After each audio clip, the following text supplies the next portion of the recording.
Hi folks, welcome to the mwis Planning Outlook in association with Ellis Brigham. It's still a rather unsettled pattern as areas of low pressure keep coming in from the Atlantic, so some rather disappointingly wet and windy conditions will prevail through this upcoming weekend. Temperatures still struggling as well will typically be near or below freezing point at times on the higher mountains, especially in Scotland, but cold enough even for some snow to be on the high tops in England and Wales occasionally. A gradual trend towards improving and higher pressure as we head onwards through next week. We'll start off with a look at the freezing level chart. Now, a point will come this summer where we don't need to look at this anymore, but unfortunately we're still in a situation where colder air masses coming around from the north and the northwest are still putting the mountains below freezing point at times. This is early on Wednesday. We're around 800 to 1,000 metres as a freezing level in northern Scotland, typically just above zero on the tops elsewhere. But we stay with that rather low freezing level in northern Scotland through into Thursday. We've got a warm sector coming into England and Wales with an area of low pressure. That will lift the freezing levels and the temperatures here, but doesn't do a great deal for it in the Highlands. So some snow is likely to be around on the higher Munros. The freezing level across the Ben Nevis range and the Cairngorms around 1,100, 1,200 metres even through the afternoon.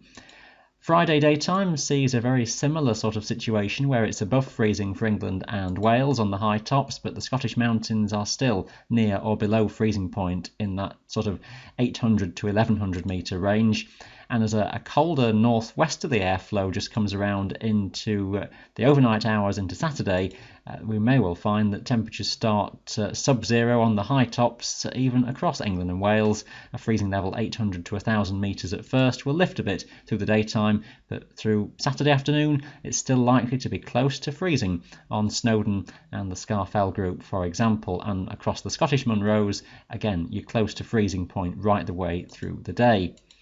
Through into Sunday, and it's a similar situation, maybe just a bit of a lift of temperature across England and Wales, but we're still looking at temperatures on balance being near to freezing on many of our higher mountains, and that story still looks similar into the start of next week as well. So we can expect some further snow to fall and will lie at times on the very highest slopes, and the existing snow patches that are still around, some places quite extensive, are not going anywhere quickly for the time being.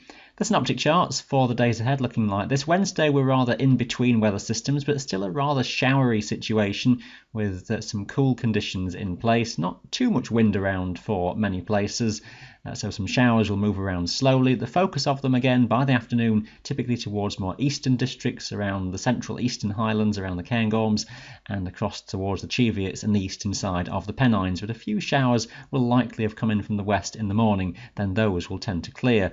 Bit of a lull, but the next weather fronts already gathering themselves away towards the southwest. Now, Thursday is all about timing in terms of just how soon things deteriorate. It looks as though the low that's moving in is slightly quicker than it was a day or so ago on the projections, but still some northern and eastern districts will get away with a fair chunk of the day dry. But it does look as though things go downhill rather quickly, even from first thing in the morning across Wales, and that rain associated with the front setting in around the Lake District and the southwest Scotland too, pushing northwards into the central highlands around Loch Lomond. But further north and northwest, you may well get away with a broadly dry day, just patchy rain coming northwards, some snow on the highest tops as well. Likely that cloud will fill in across many mountains then in association with these rain-bearing fronts. In terms of wind speed, the strongest of that focused across Wales, likely to be gale force across many of the hills and mountains, and a rather blustery day further north as well, tending to strengthen as the day goes on.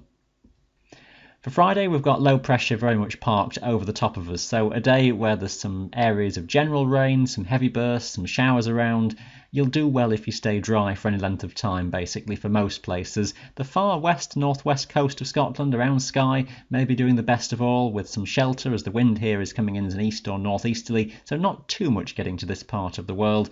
Again, there'll be some sleet and some snow across the higher mountains in Scotland, especially in northern regions. Wind speeds will vary across the country, still risk of gales across the Welsh mountains, bit of a lull maybe just in the centre of the low.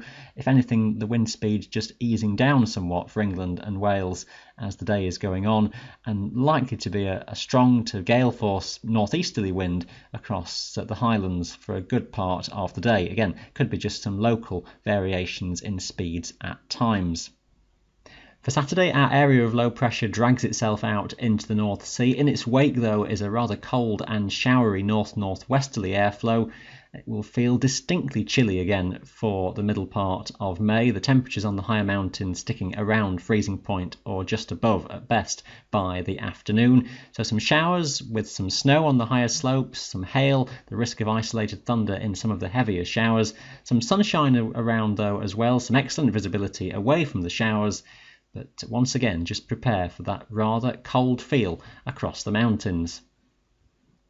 Now, I've got to watch just how the detail pans out into Sunday, but the indications suggest that further weather fronts and an area of low pressure off the Atlantic come moving in, so some further rain or some showers will be in the forecast most likely. Still, the risk of some rather blustery winds and temperatures still on the cool side. Looking at the big picture, this is how it just goes through the weekend. One low goes eastwards, a bit of a gap between them, but the next low comes out of the south of Greenland, and that's the one that sweeps through into Sunday and even the start of next week. It doesn't seem as though at this point we're trying to get high pressure to build in. It's often the case that when there is an indication of building pressure, it does get knocked on a little bit in the forecasting models. It's a common trait with them. You can imagine it like looking at a railway departure board where it just shows as progressively later and then it just shows delayed, and sometimes when it turns up it's only got 2 coaches. That maybe is the idea. So you get this view of a better spell of weather on the horizon. It may take a bit longer than we'd hoped to get there, and it might not be quite as good as you first thought if you looked at a computer model 10 days out. That's one of the difficulties then of forecasting even beyond a week or so. But we do seem to have got the idea of higher pressure just nosing further northwards into next week, and the idea of something quieter building in. We're just still seeing whether low pressure is tangled around to the south and east of that high, and that will just dictate how much better weather gets to all of us. It looks as though the high seems to want to go toward the north and the northwest. So in terms of temperatures, still nothing that grand really, better than we are, but still not drawing in particularly warm air masses in this sort of situation. So some rather cool nights, some more pleasant days and fewer showers, and we may just get into a run of drier days as we head through that final week of May.